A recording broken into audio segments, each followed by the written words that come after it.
Hey guys, welcome to Robert Productions. Today we're working on continuing our build of the largest LEGO invisible hand in the LEGO space to go alongside with our largest LEGO Vanisher in the LEGO space. Well, maybe not anymore, but it was at a point. Anyways, let's get into this update without further ado. Make sure to smash that like and subscribe button because this mic is not cheap.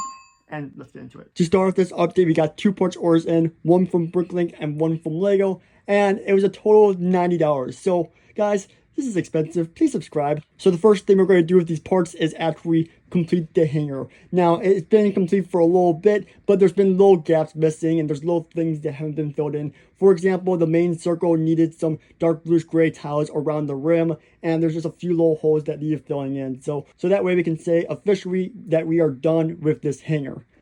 However, we can't because we're missing a few pieces, like that piece right there, a few 1x1 studs, and a tan piece right there. And then also this thing right here needs to be swapped out with a different Technic piece. So yeah, but on the bright side, it looks mostly complete and it looks great. I'm so happy with how this came out. And for those who missed last week's update, this is the MTT in the hangar. It looks so cool in there. And then on top of that, here is the Scepter shell in the hangar.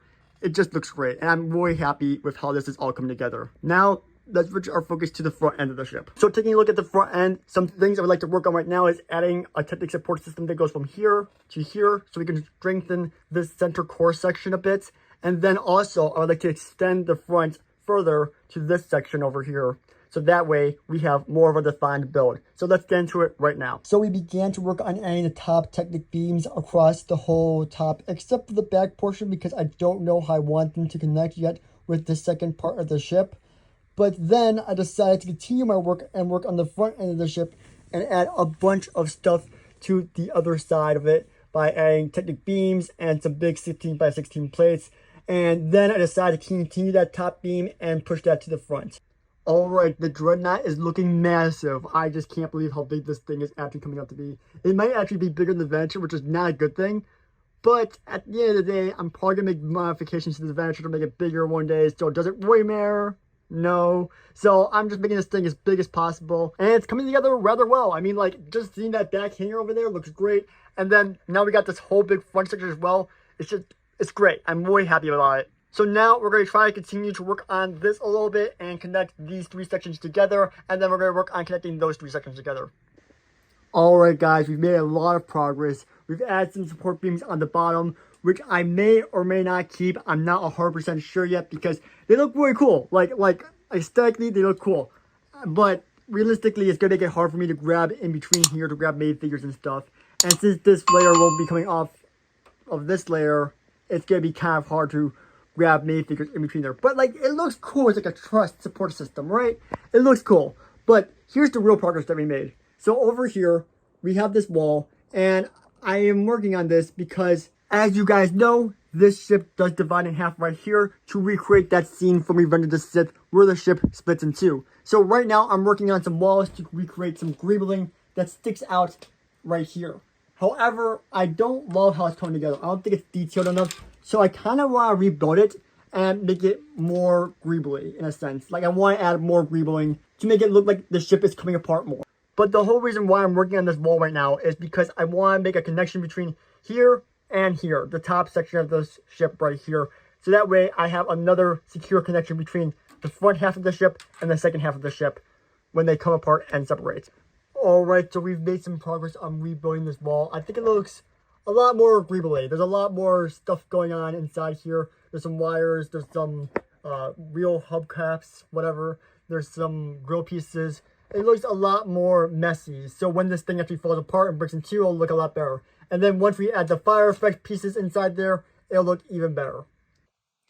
But now that we got a majority of the wall built on that side, now we're going to work on building a bridge basically between these 2 parts.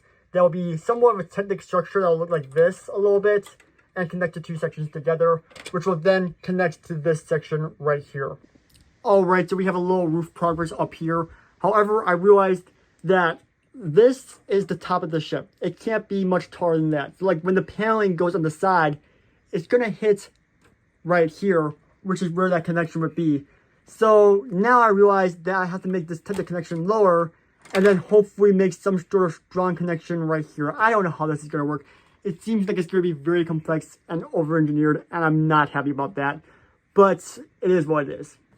Okay, so I built a temporary panel to try playing around with it and see if I can get it to work. And I think it will work. I just don't know for sure. And that's one of the hardest things about building a ship like this with so many complicated angles, is that you're never 100% sure about anything when it comes to the interior framing, because the shaping is just so unique and so hard to figure out. Like, I have no clue how these panels are going to go on yet. And that's the really fun thing about these mocks, and the reason why no one really does these kind of ship mocks is because it's just so hard to figure out. Alright, so I think I found a solution for this. So right here, as you guys can see at the top right here, we have this big black thing. Now, this is going to represent the structure that goes in between right here and what just fell. That was my separate show. Rest in peace. You know, I should have said rest in pieces. That would have been funnier. But back to this, I think this is going to work out good because we can add connections between this lower part and this upper part, and then we'll phone this up, obviously.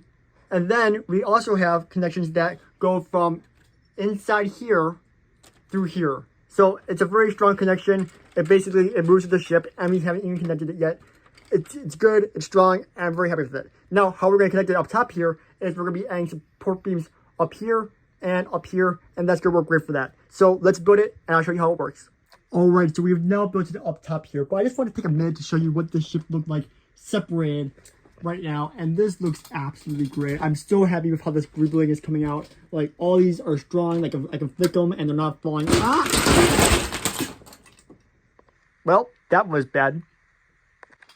Alright guys, don't worry, everything is okay, nothing broke. Well, not much. I mean, just one thing fell off, but like, that was it. Because I built this strong. It's all Technic, so it's very strong. And that's just another reason why I actually got to add a permanent support inside here instead of this temporary support. Because, honestly, if this thing keeps falling, I'm actually going to have a serious accident with this ship one day. But yeah, I just wanted to show you guys how this looked. It looks great. I'm going to do the same thing I did last time that made the ship fall. But, like, all these are stuck in here great. They're not going to be falling out, which is great for, you know, taking this thing apart, moving into conventions. Like, these things aren't going anywhere, which is great. So, I'm very happy with how this is coming out. Now we're going to get the other section and attach it to the front right here. And just like that, we have the massive invisible hand all connected. And I just wanted to show off how this new top section that I built works. So basically, we got the two little beams that go right here and connect to this top section right here. And then we just plug in these things, and it connects these big, massive columns on the top right here. So I just take this out, and then boom, it's free. So yeah, that's how that works, and I'm really happy with how that came out. And that's going to wrap up for this update this week, guys. I mean, we made a lot of progress, and I'm really happy with what we did this week. And I can't wait next week to make this an actual room in the ship, because now we actually have like 2 walls, so we can actually put something inside here, which is great. I'm super excited for that. Alright, that's going to wrap up for the mock this week. Thank you all for watching, and please make sure to smash that like and subscribe button down below, because this mock, it's not cheap. It's a very expensive thing to fund, and every subscription does help to fund this mock. So, guys, make sure to subscribe, and I'll see you on the next one. Peace out, and goodbye.